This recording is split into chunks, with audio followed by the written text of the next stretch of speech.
Established is a consultancy that helps organizations with their innovation, startup, and communication strategies. We act as a force multiplier, giving our clients the ability to go above and beyond to accomplish greater goals than they would alone. Our mission is to, wherever and whenever possible, discover, promote, foster, connect, build, and/or fund innovation that can change the world for the better. We help companies, organizations, and cities to develop, create, and execute successful strategies. The team at Established has been working in the startup ecosystem and innovation space for almost 2 decades. One of the things that has put Established on the map is our ecosystem strategy and the events and experiences associated with helping clients bolster their ecosystem exposure. Some of the various methods by which we provide exposure are our podcasts, virtual events, blogs, social media strategy and execution, and our daily Dealflow newsletter, which continues to grow and currently reaches over 74,000 recipients. Established also produces and promotes events on behalf of our partners and clients. Additionally, one of the programs we've been working on the longest is our Startup of the Year program, a year-long program that searches the country for a geographically diverse set of startups from all backgrounds, pulling them together to compete for the title of Startup of the Year. The program includes a number of in-person and virtual events, including our annual South by Southwest Startup Pitch event and competition, all of which culminate at our annual Startup of the Year Summit, where the Startup of the Year winner is announced, along with an opportunity at potential investment through our investment arm called Established Ventures.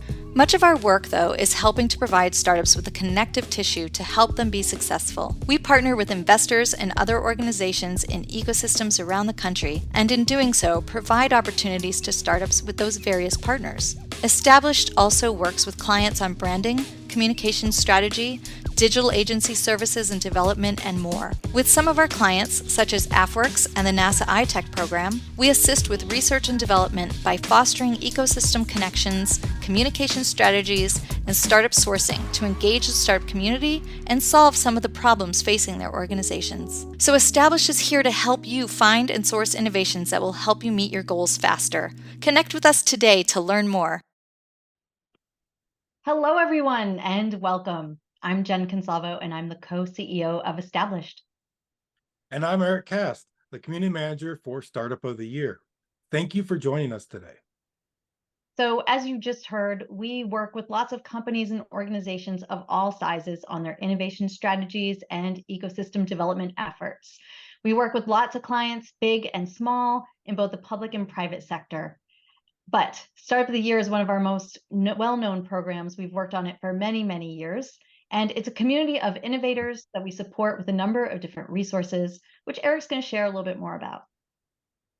Through our Startup of the Year program, we are able to provide a global platform where founders and their teams can share their work, while at the same time, they can connect to our network of industry experts, investors, and ecosystem builders to further grow their businesses.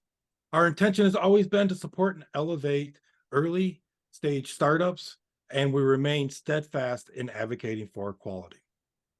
This is why today's investor panel topic on venture capital investment gap of women-led startups is such an important piece.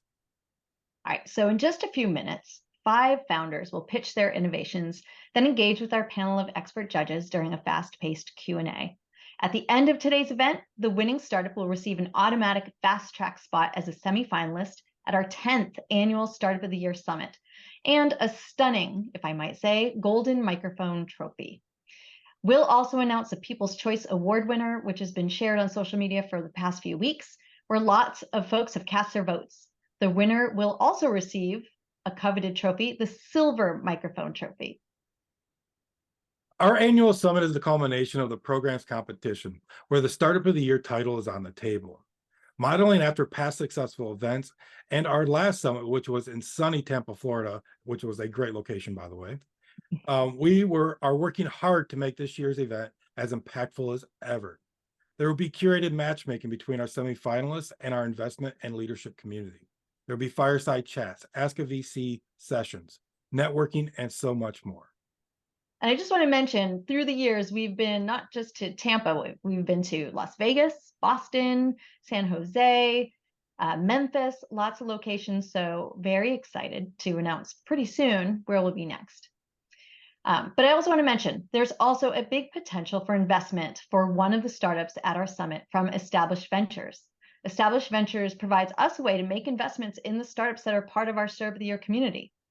We've made 10 investments in companies so far for investing in Startup of the Year companies with a few exits, and we're excited to continue to invest.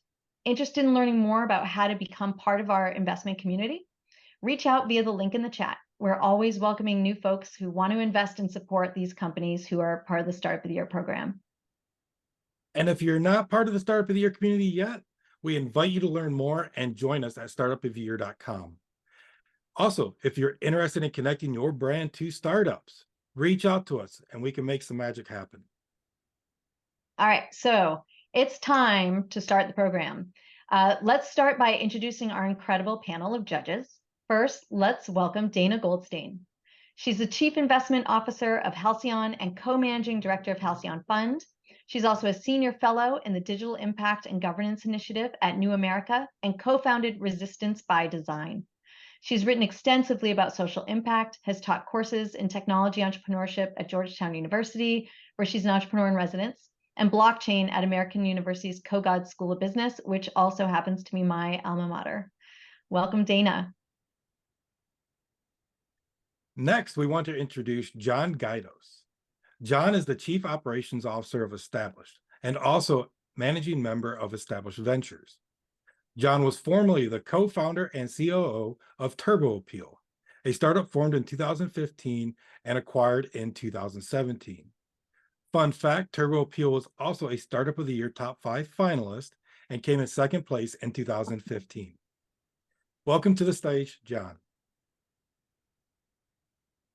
Awesome to have you here, John. All right, now let's welcome Phoebe Van Dynen. All right, Phoebe is the Principal and Investment Manager at Halcyon and is responsible for the end-to-end process of social impact investing through their three capital vehicles: VC Fund, Angel Network, and Microloan Fund. Phoebe is passionate about working to address the funding gap for social entrepreneurs and increasing investment opportunities and access to capital for women founders and founders of color. Welcome, and thank you for being here, Phoebe. All right, so thank you, judges. Let's get started. So this is how it's going to work. We're going to play a 3-minute pitch video for each startup. Then the startup will come on camera.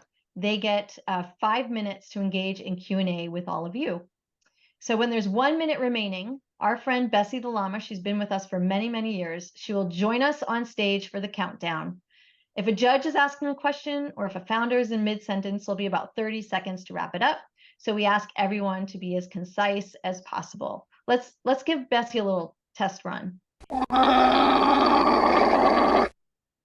She's always ready. She's so good.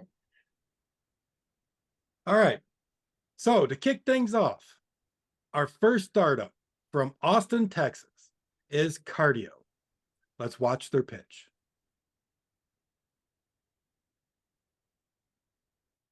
Hey everybody, my name is Destin George Bell. I'm the founder and CEO of Cardio, the Pokemon Go of cardio fitness.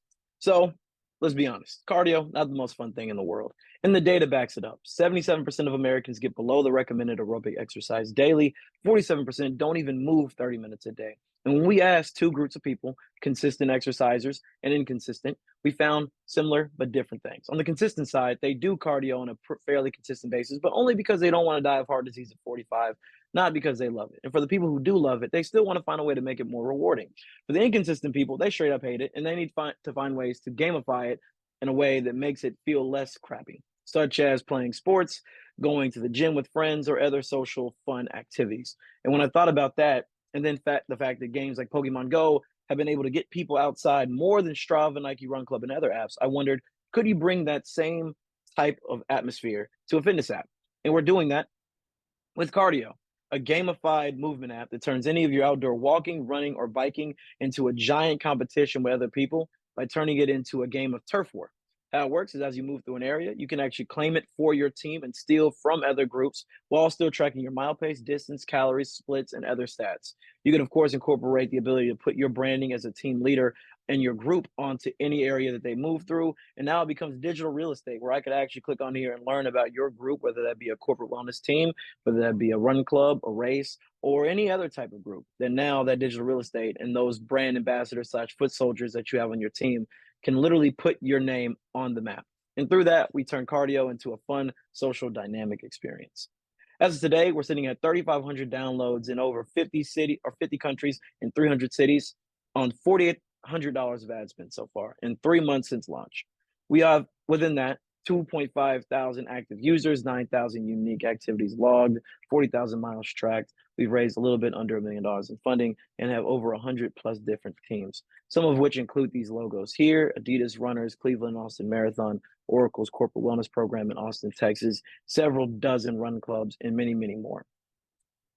But our strategy and where we differentiate ourselves from other groups, as well as their go-to-market and revenue plan, is to get these groups to actually create custom teams. Not only do they pay for those teams, but then because the game is based on a fun social collaboration, they then share that with their people. And we've been able to use that as a way to grow very quickly on little ad spend compared to other apps in the space, which is also part of how we make our money. We make on the consumer side money from the freemium model. People can use that for free, but they can also buy in-game purchases, become a premium subscriber for advanced features, as well as white labeling for corporate wellness, and then those brand partnership pieces, which is those custom teams. On our team, there's myself with a background in marketing with some of these different groups and logos, and then my co-founder who has a background in iOS development with some of these logos. And on our advisory team, the founder of Now My Run, the founder, the CEO, the former senior iOS engineer, Pokemon Go, director of innovation at Adidas, and then executives from Zynga, Strava, and Swift. But with that being said, I can't wait to make cardio fun for everyone, and I will stop for Q&A. Thank you. All right, great. And let's welcome to the stage Destin Bell, the founder of Cardio. Judges, ask your questions and don't forget to unmute yourself. Hi, Destin. Love the pitch. You hit, you checked a lot of the boxes for me. Really appreciate it. Can you maybe just, for someone like myself, it's probably one of the less active cardio participants, explain how y'all distinguish yourselves from the competitive landscape? 100%. It's my favorite question to answer. Well, as a person like you who doesn't like cardio, have you ever used Strava, Nike Run Club, or any of these other apps? The only one I've even heard of is the Nike one. So Right. Now, have you ever used an app that required you to go outside because of the engagement of it, or played a sport or something that you enjoyed that was fun, even if it Sure. required you to move? And that's the idea, that where these other apps are performance goal oriented, ours is a fun social game. In the same way that you would play basketball for 3 hours but not run a single mile, we are turning the outdoor activity of walking, running, or biking into a fun social competition where instead of doing it because you're trying to lose weight or because you know that it'll help you not have heart disease at 45, we're making it the person down the street walked past your house and claimed it. I want to claim it back.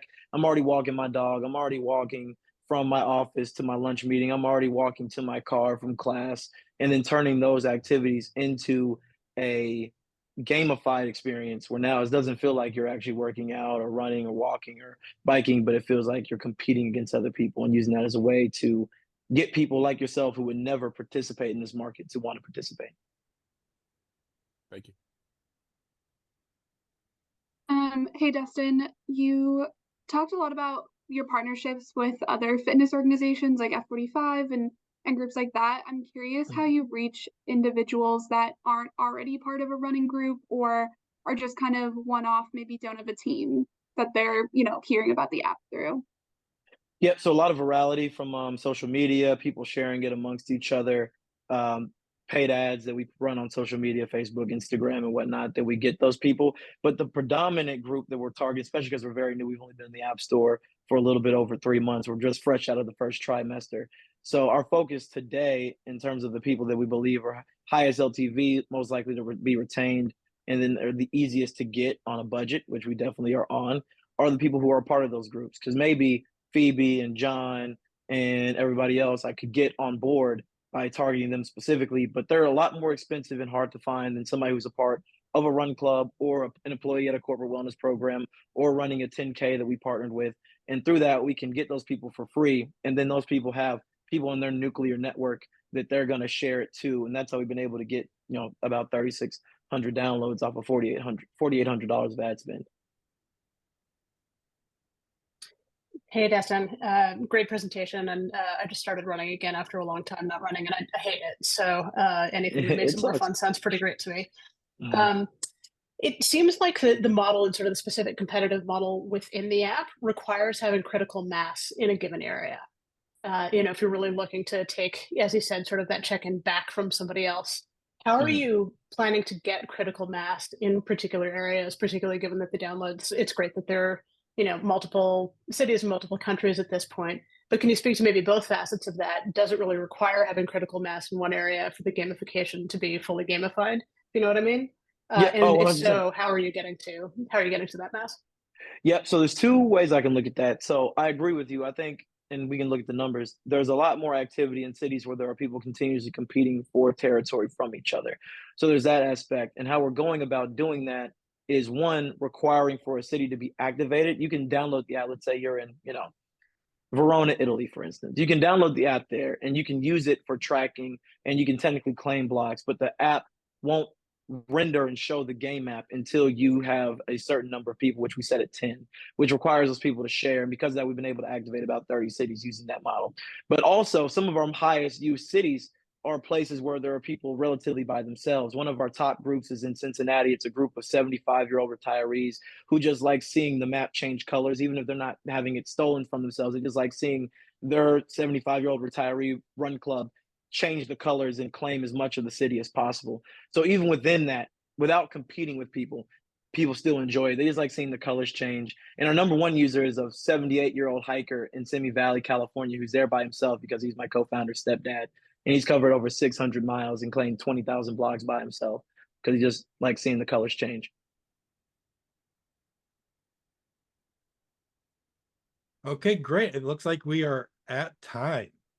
Judges, please take a moment to complete your votes and give us a quick thumbs up when you're finished. Now, for some reason, I've been thinking about street tacos. It must be all the walking, like you can compete and like walk to each of the trucks all across Austin. Yeah, I mean, running does make me hungry, even though I don't run anymore. But I will walk to a food truck. So the street tacos and food trucks in Austin were fantastic. If you've ever been down there, you know what I'm talking about. And speaking of Austin, did anybody join us at the Established Lounge in South by Southwest this past March? If you did, let us know in the comments. So yes, fun fact, this was our 12th year of producing events during that special time in March. I didn't get to go this year, but many members of our team did, and it was really amazing. The feedback was great. Everything is back alive in Austin. So we're pretty excited about South by again. Yeah, you definitely missed a great day. It was a lot of fantastic discussions, a lot of networking happening, a bunch of different connections. We had startups, investors, ecosystem builders there. And we also had a great panel on the SVB news that occurred while we were down at South by Southwest. Yes. And if you're interested in any of those discussions or the panel chats that we had while there, check out our Startup of the Year podcast. The link is in the chat box. And if any of you out there listening are interested in partnering with us in Austin in 2024, go ahead. There's a link again, fill out a very brief form and we'll reach out to you, because we're always looking at what we can do in Austin during South by Southwest and how we can pull in lots of different partners and create some of that Austin magic. All right. So next we have Humantelligence from Coral Gables, Florida. Let's watch their pitch.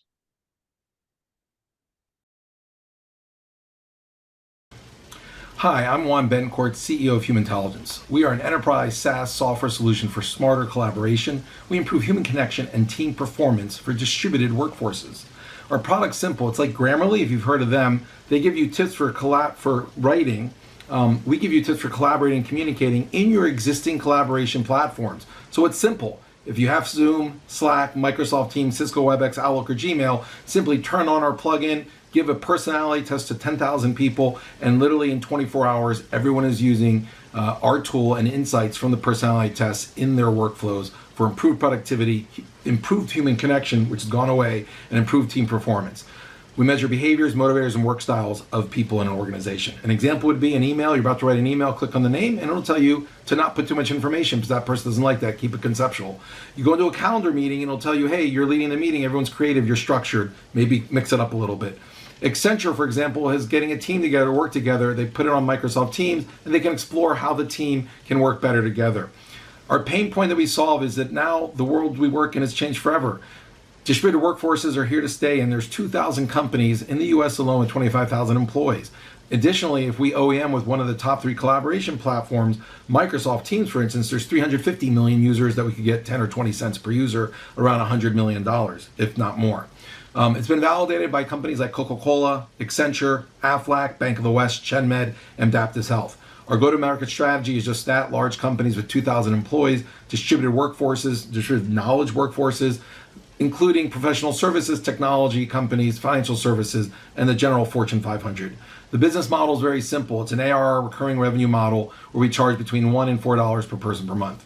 We did sign Accenture for 700,000 employees, so that one's actually around 20 cents per user. And we do have over 600,000 users today, and there'll be a lot more when we roll out Accenture, and over 60 paying customers. We are in discussions with traction with Microsoft Teams, Outlook, Cisco WebEx, and Zoom. Competition, there's the old school personality test, one and done. We really don't compete with those.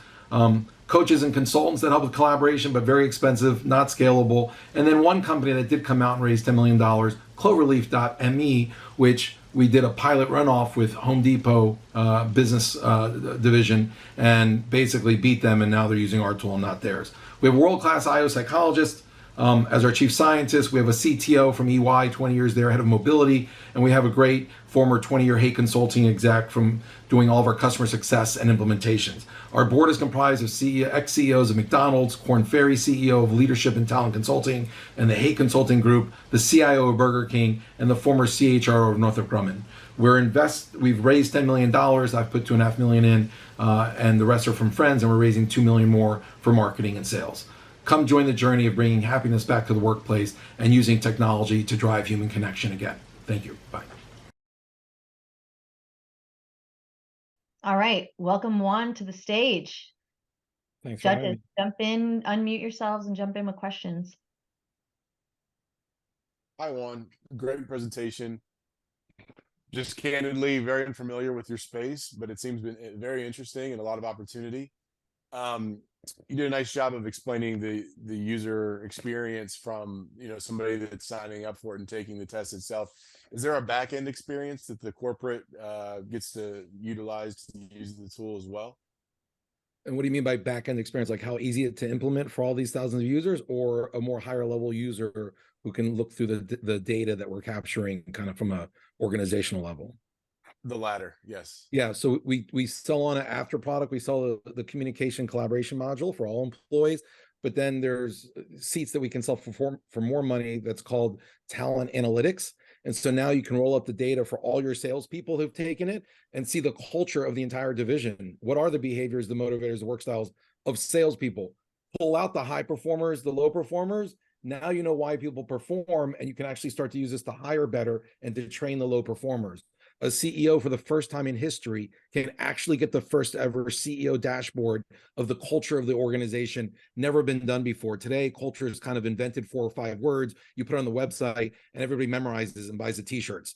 That doesn't work, right? And so we have this upsell path to get real insights to help companies live there and get to their intentional cultures. Great to know. Yeah, huge value there. So thanks for clarifying.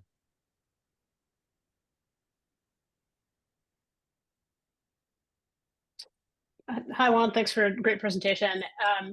I wonder if you can sort of walk through who the buyer is at the organization, what this is replacing for them. So if they need to budget for, it's 20 cents per user is not a big spend, but when you add that up at an organization level, that can obviously come out to a lot of money annually. And presumably for that spend, there is a tangible ROI for your customer. So I wonder if you can kind of walk through that whole spectrum. Thanks. Yeah, so there's two buyers that we fortunately, unfortunately have to sell to. Because we used to sell a standalone platform, but that was a tough sell because nobody wants a standalone platform. We built our entire platform, all the features and functionalities into existing collaboration tools, Microsoft Teams, Cisco WebEx, Zoom, Outlook. So there, the CIOs and CTOs are the buyers of collaboration platforms. And what we sell to them as the value is you've spent $20 a user on your Microsoft 365 collaboration platform, spend another 20 cents or a dollar to actually get better usage out of those tools. So for that buyer, it's really kind of get more out of your existing tools. For the HR buyer, because the benefit of this tool, even though it's a collaboration tool, it is better productivity, more human connection, better team collaboration. All those benefits sits under the HR purview, of course. And so for the HR people, they spend millions of dollars at large companies on talent development. And they have these cost centers where they're spending for just a workshop for 10 people, $10,000. Okay. We're basically giving that same value every day of the week for every meeting. So we're saving them literally millions of dollars of cost by using our tool distributed this way and surfaced kind of like Grammarly versus the old model, which is consultants training and getting people out of their work in a room. So, that buyer, HR and head of talent development, see it as a huge cost saving because they don't have to spend so much on people. Because imagine Coca-Cola is a client, 10,000 users. We got 10,000 people up and running and Coca-Cola didn't have to train one person. For them to get any existing psychometric tool to 10,000 people, let alone do the training, let alone to see if they might use it, change management, implement, I mean, that would cost tens of millions of dollars. They don't do it because it's just too cost prohibitive. So it really is a game changer. And by the way, my son's name is Ashoka, and I noticed that you're on the Ashoka Foundation. So I thought that was kind of neat. Hey, I'm curious what you've planned in terms of product development, like in the next year or 2 years, what you're planning on adding or improving about the tool. Yeah, so ChatGPT is definitely something that's going to impact where we go. And we already have prototypes where today you write an email and you click on the person's name or a little button that says Smarter Collaboration. And it says, these are like 6 tips for this person on how to write. That still takes thinking. And as sad as this is to say, a lot of employees and a lot of companies don't want their employees to think too much. And it's about speed. So we have had some clients ask us to change that, where we use ChatGPT. It already knows the persona of the person you're writing to, your own persona, so that when you write an email for a proposal to some important person, you click on our button, and instead of it giving tips, ChatGPT just rewrites the email based on who you're writing to. Or like Grammarly, you can say, I want it to be authoritarian, or I want it to be more kind, or what's the energy I want to give to them, and then it will combine our insights with that, and then it gets rewritten. So that's the biggest kind of change that's going to happen in the delivery of the tool. All right. Thank you, Juan. Judges, take a moment and mark down your scores. Always an exciting moment when Bessie's around. All right. So as you guys make your scores, speaking of collaboration and the human experience, in our many years of working with founders and their teams, we know the value of serendipitous connection. We've been working closely with SBA's America Seed Fund, which some of you may have heard of, some of you may not have. We've worked with it for several years now and want to make sure that all of you out there know about their upcoming event, which has been curated with opportunities for startups to do just that. Yes, Jen, that's a great idea. From May 15th to the 18th, the SBA will be hosting its second annual America's Seed Fund Week. Now, in case you're not aware, America's Seed Fund is our nation's largest source of funding for early stage startups, with more than $4 billion available in non-dilutive funding. So, like I said, many of you have probably never heard of this. The purpose of America Seed Fund Week programming is to introduce these opportunities to startups and small businesses out there. It's a very inclusive event. It's meant for newbies. The whole point of it is to sort of share the information, be able to learn about it, find out if it's right for you, right for your type of technology. There's a link. There should be a link in the chat for you to learn more. You can RSVP for this free event. And there's actually some really cool opportunities to actually connect with different federal agencies. So this money is distributed through various federal organizations, from NASA to National Institutes of Health, all the various DoD arms. So there's lots of opportunities to connect with people, learn more, and actually ask your questions. Yeah, and this whole event is free. So who doesn't really like free? I mean, I do. You know, and one more thing, if you're a founder and you're interested in trying to understand the America Seed Fund and applying for this government funding that's available, there will be a startup expo on Monday, May 15th. Now, during this expo, you'll be able to connect with other founders who have been in your shoes that have already navigated successfully this whole government funding process. So please come out and join us and learn how you can take part in this good non-dilutive fund. Yeah, so last year was the sort of inaugural Startup Expo. So I think we had about 12 companies last year. This year will be probably around 9 companies will actually present what they've been doing, what they've been building using that funding, or how it helped their company further develop their technologies. And then they get to have some roundtable conversations. And again, it's just a great opportunity to kind of see what some other companies, maybe you'll see someone who develops a technology sort of in a similar vein to you, and maybe it'll spur some ideas about some funding opportunities that you could apply for as well. So we hope you'll join us. We're excited for that coming up in May, as Eric said. Yeah, and don't be shy if you have a solution and you don't think it can be applied to the government. I bet you can. So please think about it. Okay, moving on. Our third startup competing today is Keepers, all the way from Lafayette, Louisiana. Let's watch their pitch. Hi, everyone. I'm Carlina, the CEO and founder of Keepers. We are here to disrupt the vacation rental cleaning industry. So with every booking, short-term rental hosts are dealing with this huge hassle and stress of this very narrow window of time to turn a property over. But now, can you imagine if you had to turn a property over and you didn't have reliable housekeepers? What do? Do you select an untrusted and unvetted individual off of Craigslist? Do you scour the internet searching for someone, hoping they can arrive in time? Do you drop everything and go clean the property yourself? That is, even if you live close enough. Do you cancel on your next guest, losing a ton of money, receiving bad reviews? You see, either way, this is a huge hassle. It's a waste of time, and there's currently no good automated solution on the market. So I had the same exact experience with a vacation rental. Booking demand has never been the problem, but reliability around housekeeping has always been the problem. In a perfect world, hosts, they wouldn't have to worry about housekeeping. They would enjoy a pain-free automated solution. Housekeepers, they would become their own boss. They would select the jobs that they want. See, this is why Keepers is entering this industry with this fresh approach. We are on a mission to create a network of on-demand gig housekeepers. See, we've taken feedback from countless customers. We've integrated that feedback into one platform, providing full housekeeping management. We are saving short-term rental host time, right? Because we're integrating directly into calendars such as VRBO and Airbnb. So every single reservation equals a cleaning. So in that goes out to every single housekeeper user. We are empowering them to accept the jobs that they want. We're eliminating painful, time-consuming pricing negotiations because we're automating pricing on payments. And unlike competitors, we are fee-free for users to reap the rewards of fully automated housekeeping management. See, the short-term vacation rental market is massive. There's currently around 2 million available short-term rentals in the US with a predicted 5-year growth to 3.275 million listings. Every single checkout equals a cleaning. So although there are other players in this space, we are first to market with this fully automated concept, tapping into the gig economy, and the opportunity is wide open because this is not resolved yet.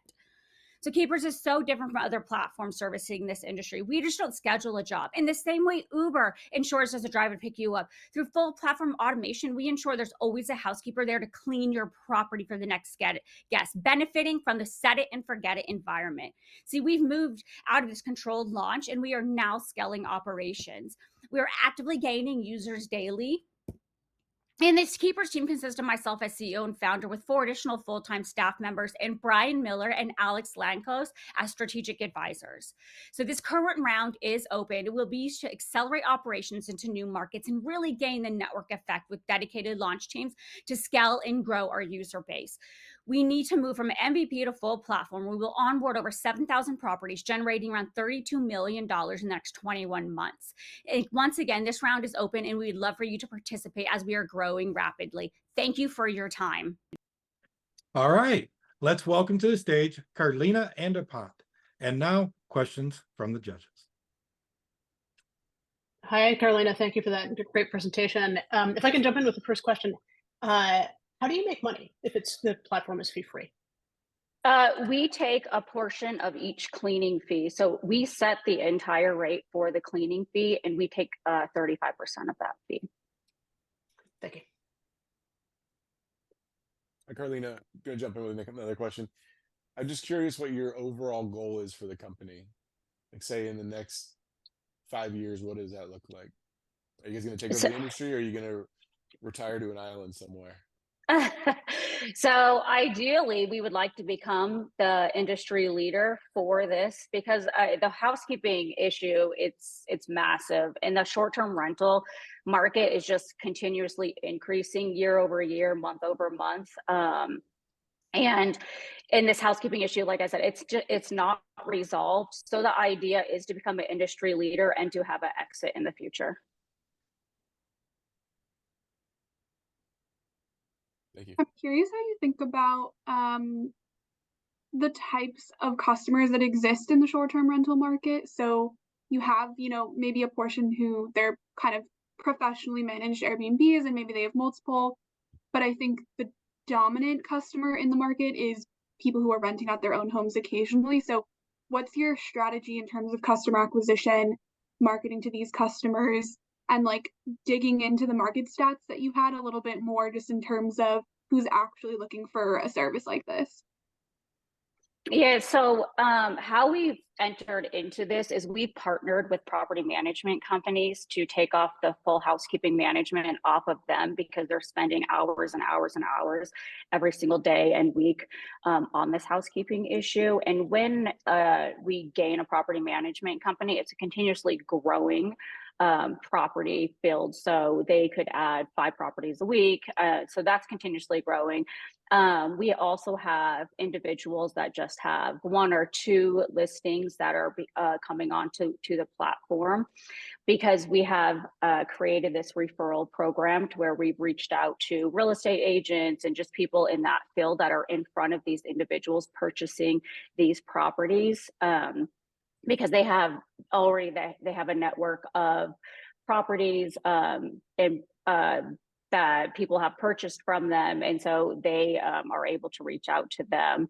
But right now, we find that the biggest gain for us to continue to grow is reaching out to these property management companies, and then we also are partnering with companies such as like HostAway, OwnerRez, and stuff like that, who have a big footprint in this industry. Quick question about the geographic rollout, let's call it, of your product. I saw you had Alaska on there and Louisiana.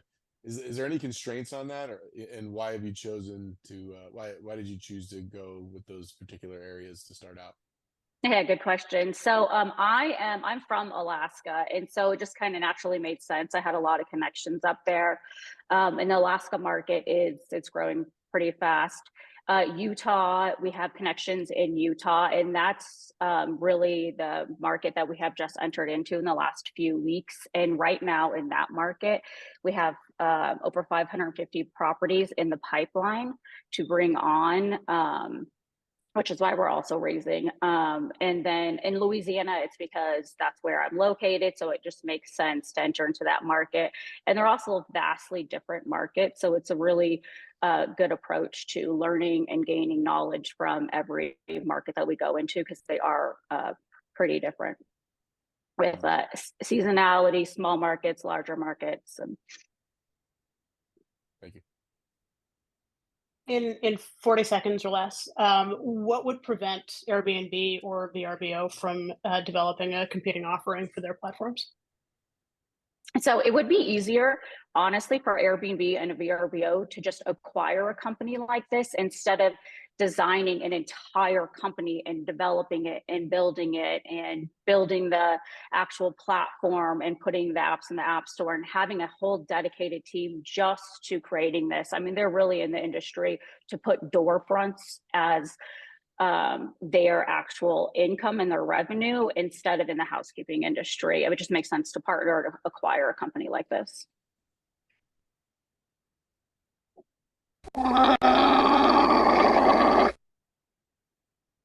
Okay, great. Thank you, Bessie. It looks like we are at time, and thank you, Carlina. Judges, please take a moment to complete your votes. I love our animal-friendly screen right now. We've got Bessie, we've got a cattail. I love it. It's great. Animals are great for just your overall health. Yes. So, startups, are you interested in getting your pitch in front of more investors? If you're a part of the Startup of the Year community, you can apply today to get your funding opportunity into our daily deal flow newsletter. We have I've had some amazing stories over the years from connections made and value this community of investors and connectors can bring to you. And, you know, if you're out there and you're an investor and you want to see some of the companies who are raising funds, you can also sign up for the Daily Deal Flow. It continues to grow. We love growing that investor community.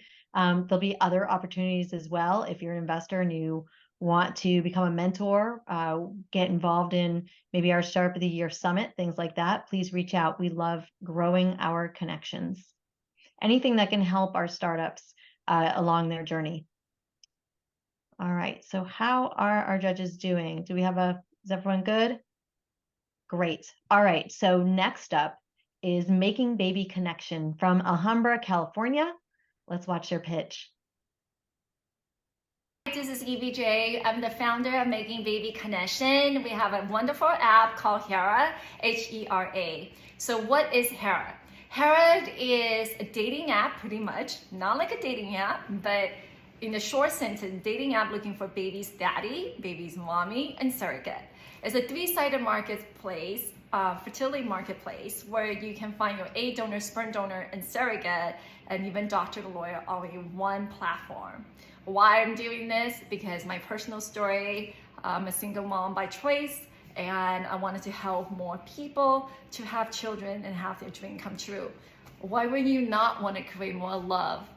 What's the great thing about Hera is that there's nothing like this. It's just like any dating app back in the day. No one used dating app because everybody meet people do school or a match service. Well, it's just like this. Right now, if you're looking for sperm donor, egg donor, or surrogate, you have to go to the agency and paying at least $50,000 to $150,000 just on the third-party agency. Hera is going to help you to resolve that problem. You can save tons of money for your intended parents. And for the donor and surrogate, they can also keep most of their money is they paying the agency 30-40% as the agency fee. This way we create transparency for all parties, and then people can save and earn more. And how do we generate revenue in this app? Easy. Subscription, business development, collaboration, and the best part of it is transactional fee. As you know, assisted reproduction technology, IVF, surrogacy costs roughly $200,000, cash only. So what they need to do is a lot of times they have to put all the money in a third-party trust account, just like buying a house, and all the transaction has to go through a third party. Well, with this app, now they can ask for reimbursement and payment directly online, and we get a percentage of that. So this is what Hera is about. Hopefully, you can help us to raise more money. Our platform is gonna launch this summer. We pretty much finished the platform, and then all we need the money for, we're trying to raise $1 million, and what we want the money for is marketing and developing to have more feature once we get more feedback of what customer would need it. Thank you. Great, thanks, Evie. And don't worry at all about technical difficulties. It happens in the Zoom era.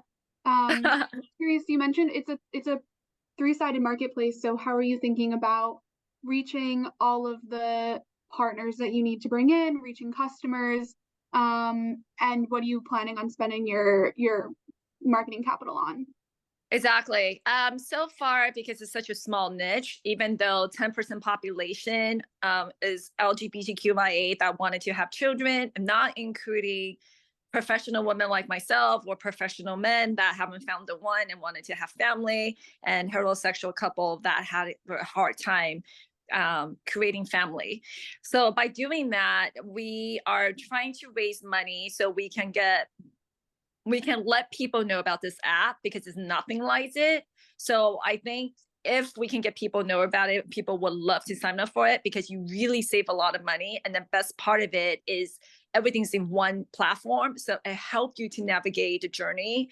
When you going through that journey, including myself, I went through that. It was very confusing because there's doctor involved, there's psychologists involved, there's therapies involved, there's lawyer involved. So there's so many stages, like you don't know where you're going.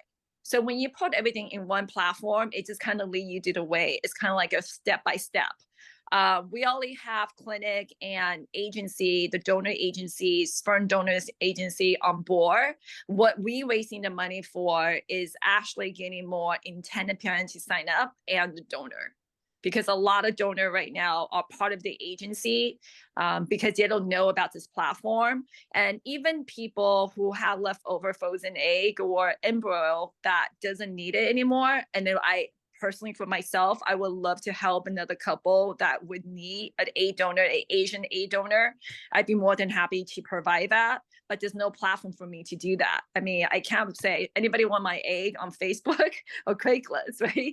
So this platform is really helping other people, at least having a place where this can happen. Yeah, definitely. It's a great problem you're trying to solve. Having a lot of family members that have kind of gone through a lot of different issues in this area, and I may have missed this, so I apologize, but can you maybe talk about your team that you have working on this product with you? Yeah, so far we have a project manager, and part of our investor is a QE Tech. They are part of investor. They're also the one who built our platform.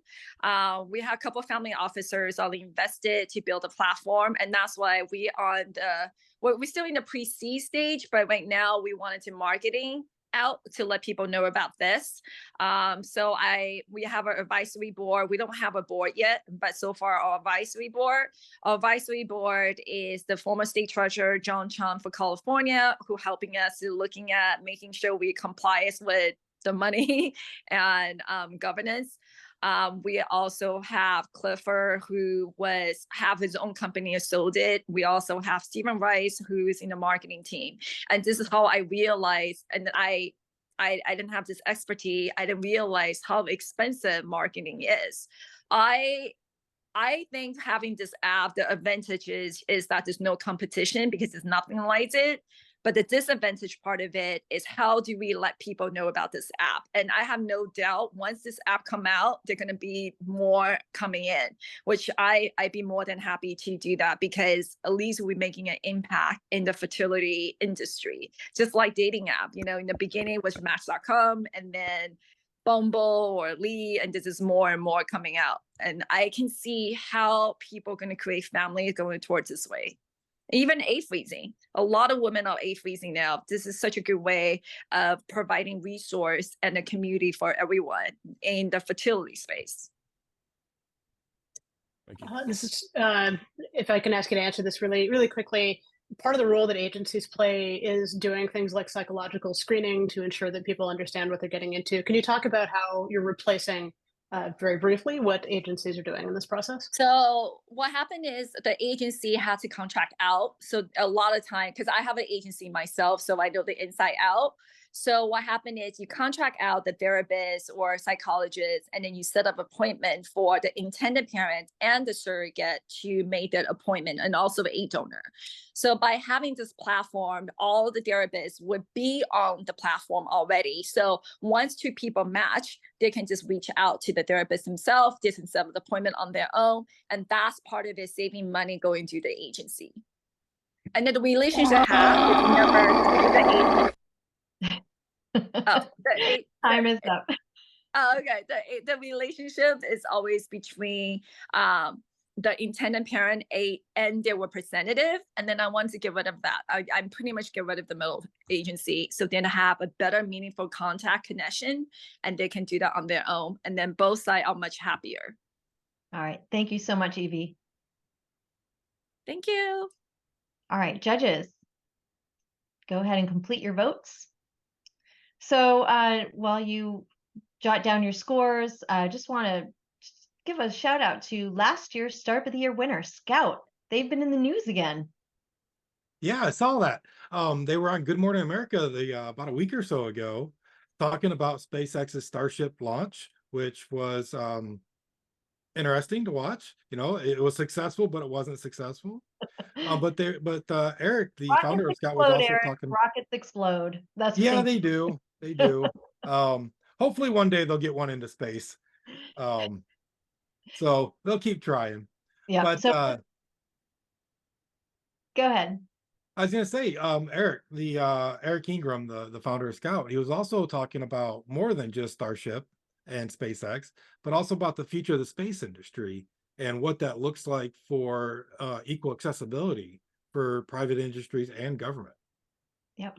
And for those of you who don't know, Scout is developing a traffic monitoring system for satellites, and they've seen a lot of success lately. They've actually, I believe, been a recipient of America Seed Fund, probably multiple awards by now, in addition to outside funding. So really interesting company to keep an eye on, particularly as we see space traffic and space junk just proliferate.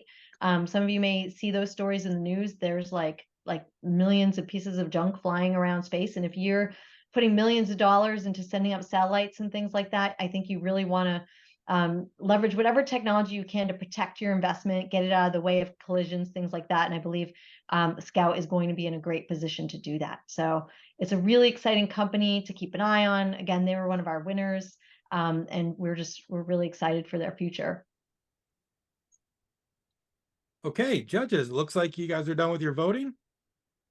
Okay, so now on to our last, but not least, startup pitch for the day from SM24, all the way from Paradise Valley, Arizona. Let's watch their pitch. Hi, I'm James, and I'm really grateful to be part of the Startup of the Year pitching competition. And this is my company, SM24.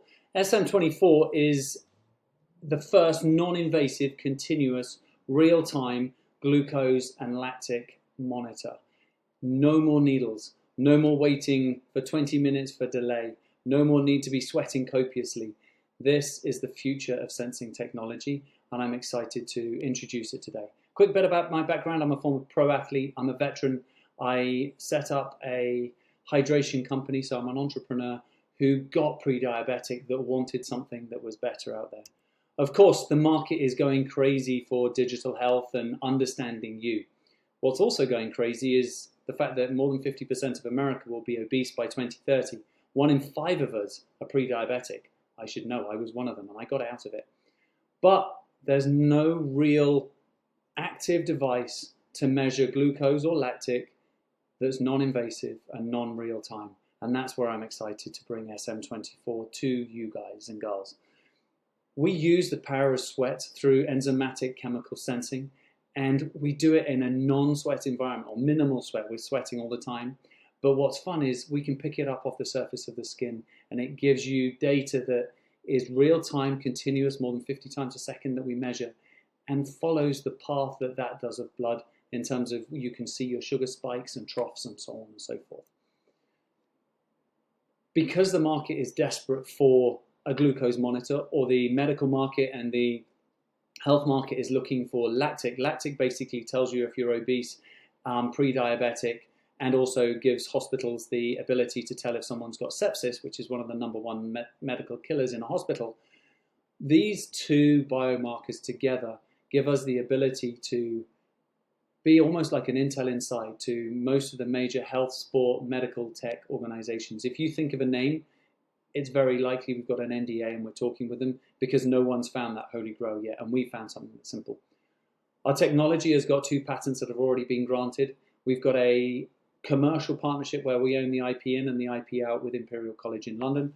We've got NDAs, as I've mentioned, with most of the major tech, sport organizations, and I've got a cracking team. My co-founder Coralie's got 30 years of sensing experience as well as PhDs in material science. Matt here, who's on the screen, is a former golf lead for Bayer Health and global head of strategy. Justin worked for Nike and ran Lululemon's innovations. And we're looking to raise about 1.2 million to take us to a finished product that we can then start integrating into others' devices. Thank you. I greatly appreciate the opportunity. That was SM24. Enjoy the rest of your day. Cheers. All right, let's welcome to the stage James and questions from the judges. Hello, everyone. Nice to meet you all. Nice to meet you, James. Oh, go ahead. Please jump in. Thank you. Hi, James. That was a great presentation. Thank you. I'm curious, are you positioning this as a wellness product, or is it being positioned as a medical diagnostic device? And if the latter, how are you thinking about navigating the regulatory FDA process? Good question. We're positioning it as a B2B device. So it's basically, think of it like the Intel Inside into other people's devices. We are going down the 510K route. So when we have this MVP, we will be filing the 510K application. The nice thing is it's a class 2 medical device, 510K, which the FDA recently came out with. Sorry, quick follow-up. Is there a known predicate? It is the Freestyle Libre or blood. And we've got both. We've got all the protocols from the Freestyle Libre or Abbott device and the Dexcom devices. Thank you. Thank you. I guess I'm going to ask kind of a general question here and ask you if you could have anything in the world, or what's the biggest hurdle that you would have to making this the biggest player in your market space? Well, cash is obviously king. Fundraising is a start to get that going, which is why we're all sort of sat here. The second one is continuing to back it up in trust. Unfortunately, you know, the likes of Theranos and various places, especially in the hardware world, people don't really believe people anymore because there's been so much lies and marketing spin. So what we're trying to do is, obviously coming back to your point, Dana, is putting it into the 510K space to say, hey, look, we're not marketing spin. We do exactly as we say on the tin. So yeah, they're the two biggest adventures. Trust, right? Thank you. No, thank you. Hey, James. Could you dig in a bit into the unit economics of the device? What's your production costs, and then how much are you selling it for? What's the price point? Yeah. Well, as it's going to be, the beauty about our product is it's the size of the actual sensor is the size of a ballpoint pen tip, and it's interchangeable. So it clicks in, clicks out to a watch or to a band or to whatever you need.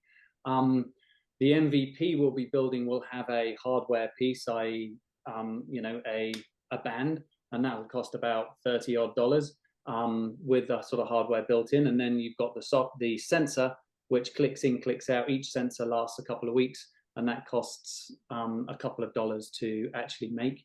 And then you can sell it for considerably more. As an example, the Freestyle Libre, which is everything, or the Dexcom device that goes on your arm or on the back of your leg, they're selling wholesale for $41 and retail for about $99. The NICS sensors are selling for about $99 per sensor. So we've got a great opportunity to be basically part of someone else's watch or some part of a hospital setup, and then just use all of their hardware and just use the sensing technology and our magic glucose number, so the AI part of that.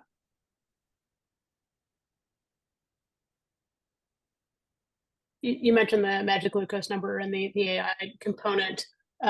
Is there a data element or a data play? Is there a way that you can be, as you're getting to market, collecting a ton of data from people who are pre-diabetic, and then thinking about how to both monetize but leverage that data for better health outcomes as well? Yeah, I mean, but look at exactly what Dexcom and Abbott have done with licensing their technology to Levels, NutriSense, and so on and so forth. We've got the perfect opportunity to do the same, but to do it non-invasively, and also without having to wait an hour when you put it on. It works within sort of 30 seconds of it starting.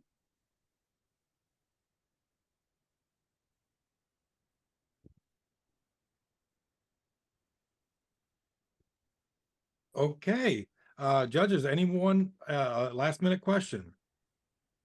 I guess, can you talk a little bit about your traction to date, or what you have in the pipeline? So traction is, as I said, we're raising for the MVP. We're on prototype number 5. We launched the first prototype in April last year. We've got 2 patents granted. We've got a technology partnership where we own all the IP with Imperial. We were part of the Lead Sports Incubator last summer. And yeah, everything's sort of in place, ready to go to take us to the finished product. And thank you very much, all of you. Okay, swell. Thank you, James.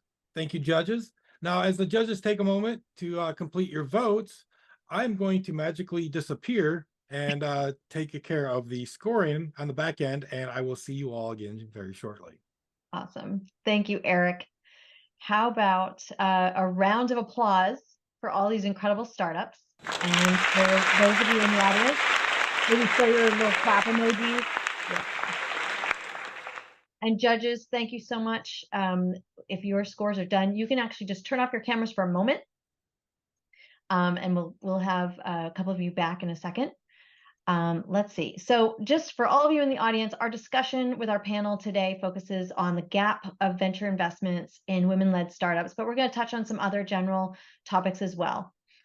So let's first welcome back Dana and Phoebe, both from Halcyon. We'd like to welcome them back to the stage. And joining these 2 incredible investors, we would like to welcome Olivia Goldstein. So Olivia is the vice president at Start Fast Ventures. She's an exited tech founder with 10 years of experience working in and with B2B software companies. She's advised international companies on US market entry strategies. She also co-founded Rehike, a marketing software for brands to find and work with influencers and brand ambassadors, and ultimately led it through to its acquisition by a Syracuse group in 2019. Welcome, Olivia. Thank you. Thank you for having me. Absolutely. So I'd love to just get this conversation started by going around the horn and just hearing a little bit about maybe some of the companies you've invested in or your approach to investment. So maybe we could start. I'm just going to go from who I see on the screen. We could start with Dana. Thanks, Jen. So just a quick bit of background about Halcyon. Halcyon is an early stage incubator based in Georgetown and Washington, D.C. We've been incubating impact-driven companies since 2014. So we've attracted entrepreneurs from around the world. And the companies that we have incubated and then that we invest in on the back end, and we have both a small fund and an angel network as vehicles to direct capital into ventures. We outperform the industry average in terms of the amount of capital that we're putting into women-led companies. So everything that we do has an impact component. As it turns out, and sort of not surprisingly, companies that are tackling big problems that people are experiencing are actually disproportionately led by the people who are experiencing those problems. So when you're thinking about gaps in ecosystems, gaps in access, those companies tend to be disproportionately led by women and by BIPOC founders. So, happy to talk about some of the specific investments that we've made. But looking at our fund, for example, over 60% of the capital that we've invested has been into women-led companies, as opposed to the numbers that we've all heard, about 2% of capital on average in VC going into women-led companies. Awesome. Thank you, Dana. Phoebe.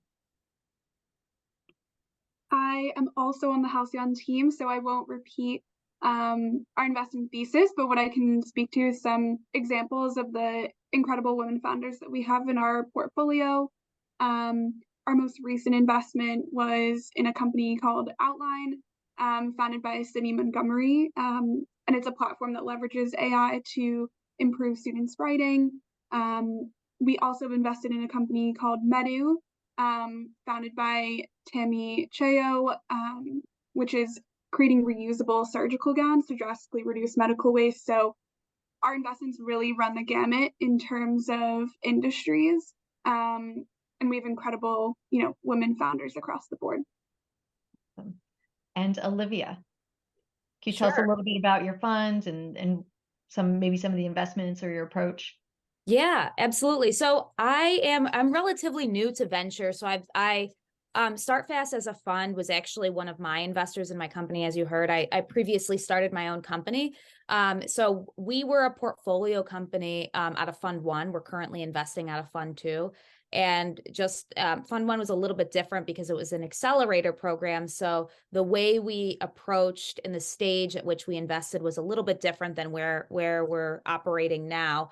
But I will say on the investing in underrepresented founders piece, that's something that's always been critical to the managing partners of our fund. So for example, out of Fund One, over 70% of our investments were in companies that were led by founders that were either women, BIPOC, or otherwise underrepresented founders. So it's something that's always been important to our team as we're looking at making investments.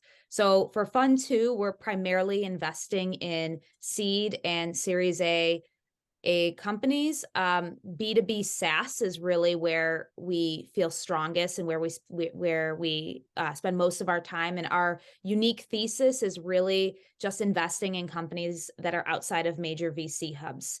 So how we define that is primarily US based, just because we still are a micro fund. Mm-hmm. So primarily US based, anywhere outside of Bay Area, Boston, and New York City. So we're early into Fund Two. We've made 5, coming up on 6 investments so far, and half of those have had, female or women in founders. Awesome. Great. Thank you, Olivia. Mm-hmm. So, we've all heard the numbers. For those in the audience who might not be as familiar, we know that a very small, minuscule percentage of all US-based venture investments go to women-led startups. And then layer into that, if you're a woman of color, it's even more dismal. The numbers are not great out there. But we've been hearing now for years, right? Like all these calls to action for investors to be and LPs, right, to care more about and to invest time and efforts into investing in more women-led startups. So I just love to start this off with any other trends that we're seeing right now in the venture community. What are you seeing? What are you feeling? Do you feel generally optimistic about where we're heading right now? Do you feel like have we started and stopped? Where are we in this? Because some of us have really been, especially I would say since 2019, 2020 in particular, really laser focused on this. Absolutely. I'm happy to kick this off. So my perspective is a little bit unique because, as I mentioned, I was a founder before, so I'm very familiar with the challenges that come with being a founder and being a female founder and trying to fundraise. So when I was trying to raise in 2016, virtually the options that were available to female founders were essentially non-existent. I was constantly combating a lot of challenges and a lot of, I guess, inherent bias against investing in companies that were led by women. So I totally recognize that is definitely a challenge that I've felt personally as well. I am optimistic, honestly, because I do think while the figures are still not quite, in a macro sense where we want them to be, I think it is changing in hopefully for the better, because we are seeing more funds being populated that are both led by women GPs. We're seeing more women getting engaged at the LP level and investing in funds. And really, I think a lot of VC funds are now kind of reassessing where they should be deploying their dollars as they see. I mean, it's, the stats show that companies led by female founders tend to have better returns for investors. So being able to be more building that really into their sourcing and their diligence process and being mindful of that, I think is something that a lot of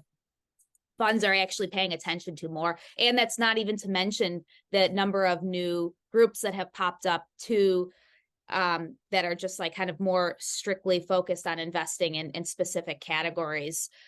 But that we still have a long way to go, right? I mean, I think we all knew that this wasn't going to be something that was going to change overnight. But I think if you kind of pull yourself back and look at where we've come in the past 5 years, I'm hopeful that it's changing in the right direction. And just as kind of another note, I'll just kind of throw out there too. I know there's lots of reports that come out every year on this, on the number of dollars that are deployed to female founders. And I know, for example, PitchBook does one every year. And from, if you look at 2021, which was kind of peak, dollars being deployed into companies versus 2022, when things started kind of to teeter off a lot, if you look at the number of companies that were founded by women that were able to raise dollars, it was essentially flat. The growth of how many were funded, which seems at surface level like a bad thing, but if you kind of look at it from the flip side, that is almost a good thing, because in 2022 was a really difficult year for a lot of companies to fundraise, and women were still pushing through and still able to maintain and fundraise without having that impact the macro statistics. So I'm hopeful, but I know that there's a long way to go. Curious what you guys think too. Yeah, I think especially in times of economic uncertainty, there may be investors that tend towards pattern matching or investing where they feel safe. Maybe they feel investing in women founders as high risk. But what I'll say anecdotally is that I feel like there's an increased number of investors focused on equity and inclusion, whether that's investing in women founders, founders of color, companies that impact either of those demographics, or the intersection of them. And I think a big push on kind of each stage of the pipeline to increase the number of women in check writing positions. So whether that's, educating women, high net worth women about angel investing opportunities and trying to pull more women into the earliest stages of a company. And, women who have been, through their own career path are probably more likely to invest in other women founders who share similar experiences to them. As well as, Olivia, to what you were saying, more women being pulled into positions of check writing power in funds themselves.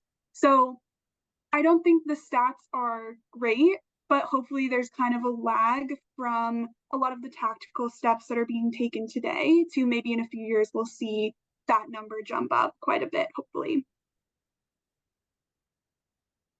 I'm not sure I have anything particularly different to add, but just I think I'm pessimistic in the short term and very optimistic in the long term. And to Phoebe's point, I think history has shown that there's sort of a regression to the mean in times of economic uncertainty. So I do think, we saw this towards the end of 22 in terms of the hard numbers. But the number of new funds being established is significant. There is a dramatic increase in new funds being raised. While it's certainly more challenging for women to raise new funds, there are a lot of emerging managers, both women and not women, who are really focused on inclusive investing. We're seeing that very much as a theme that's emerging when we talk to other investors, certainly in the DC ecosystem, but broadly as well. And just to sort of pile on one additional sort of soft data point, we're certainly seeing in our angel network that there's an increase in the percentage of our members who are women. So people who are coming into angel investing who maybe historically have not seen themselves as such. The representation facet of things really matters. And as a woman who raised as well for my first company, being in rooms where you're the only woman in the room as the person who's pitching is not awesome on a number of levels, but we're seeing that change. So the representation all around really, really matters, and makes me hopeful and optimistic in the long run. So what I take away from this is really over the past couple of years is what we've seen is sort of a laying of the groundwork, right? And some seeds that are starting to hopefully be planted and take hold, and hopefully over the next several years, because Phoebe, to your point, there's probably this lag, right? So over the next several years, we'll hopefully start to see more of the fruits of that labor, and hopefully it'll just continue to snowball from there. So, if I'm a female founder now, how do I think about the funding? And this goes into a bigger question, right? Because we can dive into more. We've had an incredibly, I think, sort of chaotic ecosystem now for a number of years, kicked off in 2020, continuing on just recently. We just mentioned earlier, everything going on in the banking system, SVB, crypto, AI. There's a lot happening and a lot for a new founder, particularly to consider as they go into the fundraising mode. How can they prepare? And especially as a woman founder, how should they look at the market? How should they even approach their fundraising right now?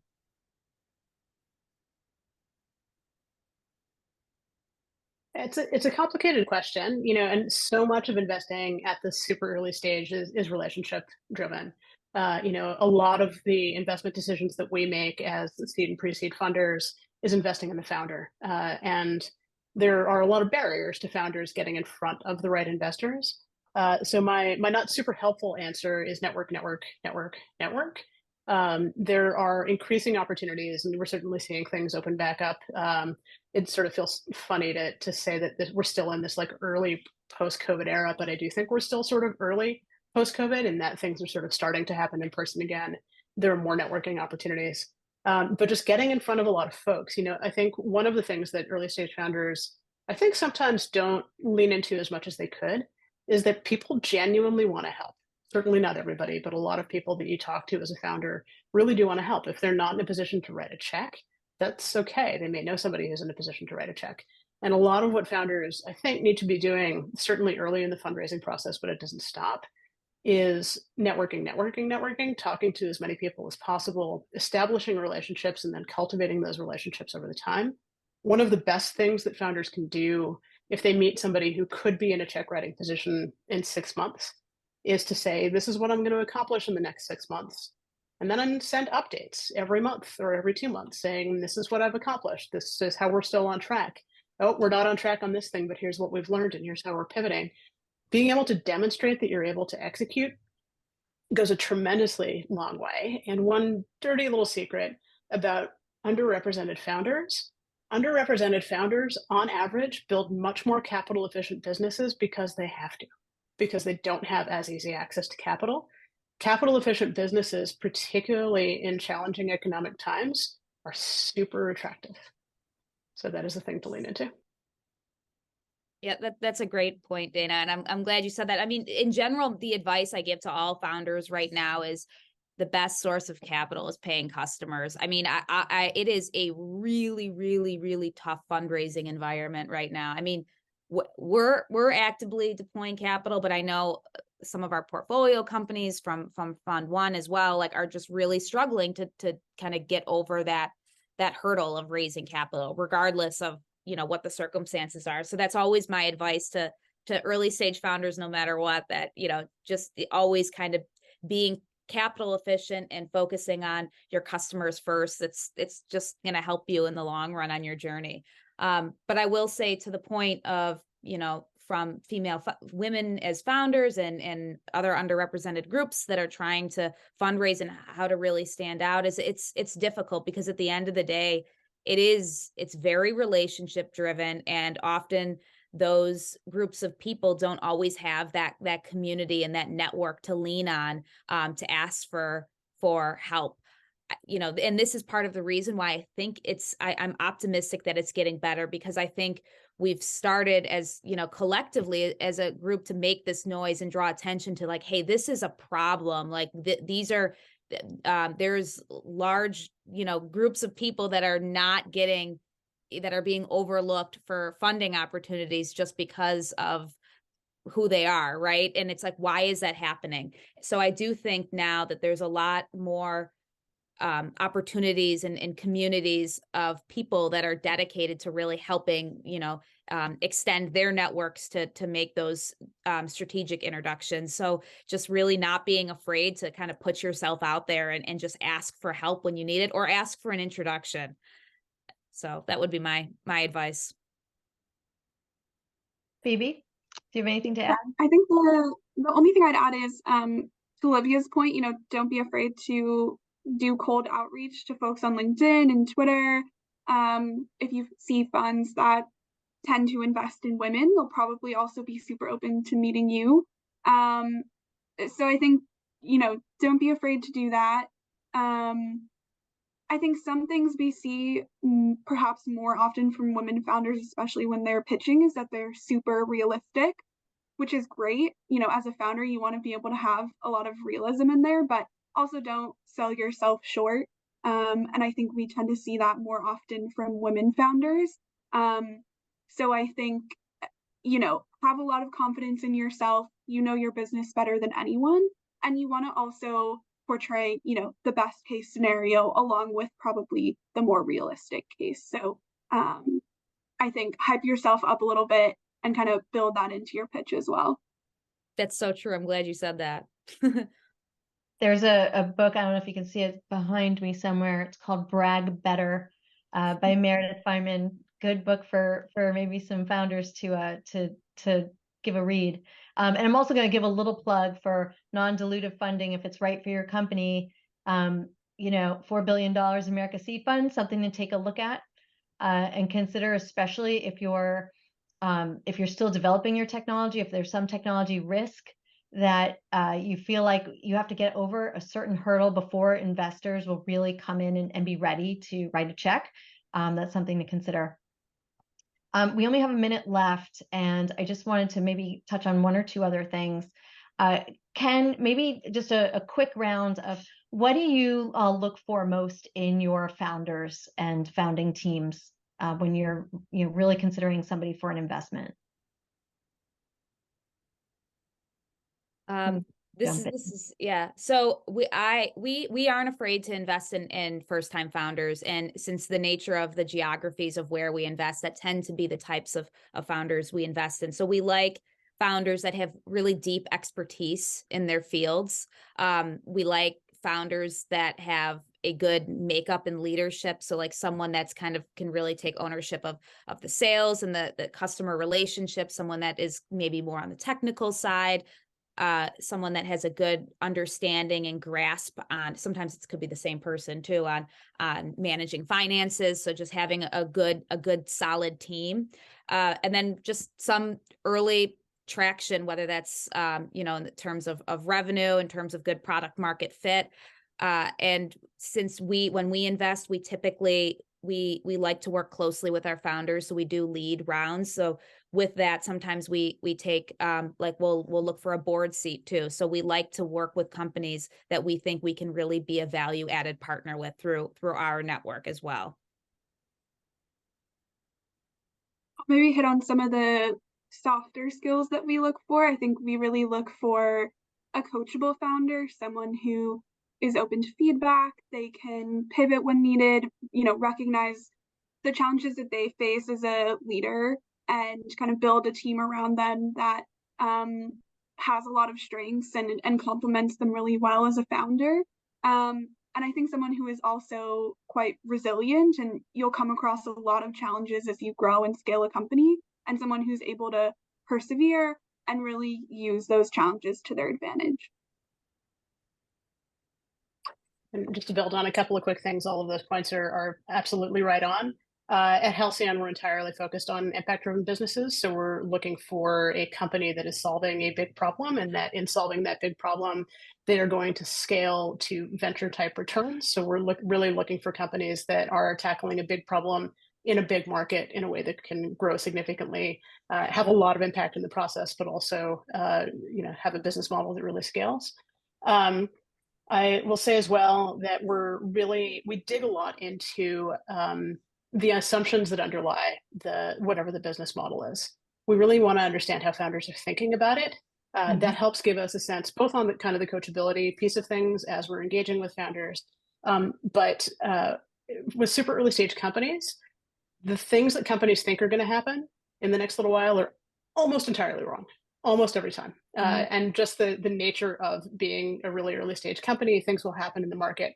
So really understanding what makes the founder tick and what makes the company tick so that we can work with the founder. We similarly like getting really engaged with founders. We really like being value add to adapt as the company evolves and as it reacts to whatever happens in the market. Well, I think that's a really great note to end on. I want to thank you all, and I'm getting the sign that we have our decisions made. We're ready to make some announcements. So thank you so much, Dana, Phoebe, Olivia. We really appreciate your time and energy being here today and sharing all this great advice for our founders. And I'd like to welcome back to the stage Eric, my co-host today. And everyone out there, let's give our panelists a round of applause, our judges and panelists. We really appreciate you being here. You can show your emojis, you can show your applause. Thank you all so much. There he is, back from the magical transport from the judging room to on stage. How'd it go, Eric? Oh, it was great. We did a lot of fighting, discussing, all the companies are so great. It was just a really tough call. All right. Awesome. Well, glad we have a final decision. And let's see, where are we at now? I think it's time to make a decision or make an announcement. Eric, would you like to do the honors? Yes. But before we do that, I would like to thank all the startups that participated today. Cardio, Humantelligence, Keepers, Making Babies, Connection, and SM24. You all did such a great job. Your companies are doing amazing things. And congrats on where you've made it so far. Yes, but now, one of the parts that everybody's been waiting for, we will start with announcing the People's Choice Award winner. This winner is going to receive a fabulous silver trophy to put up in their trophy case and to display for everybody. So before I announce it, can I get a drum roll, please?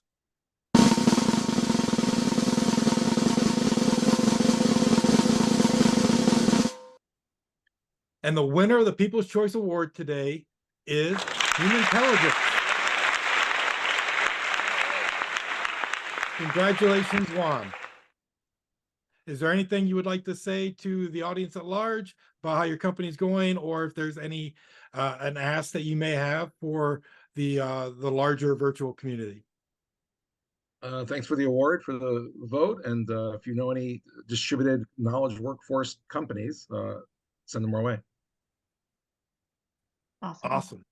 Thank you, Juan. All right. And now I get to make the big announcement. And the winner of today's Startup of the Year, our April pitch competition, receiver of the Gold Microphone Trophy, and they will automatically advance as a semifinalist in our 10th annual Startup of the Year Summit. The winner is, drum roll please,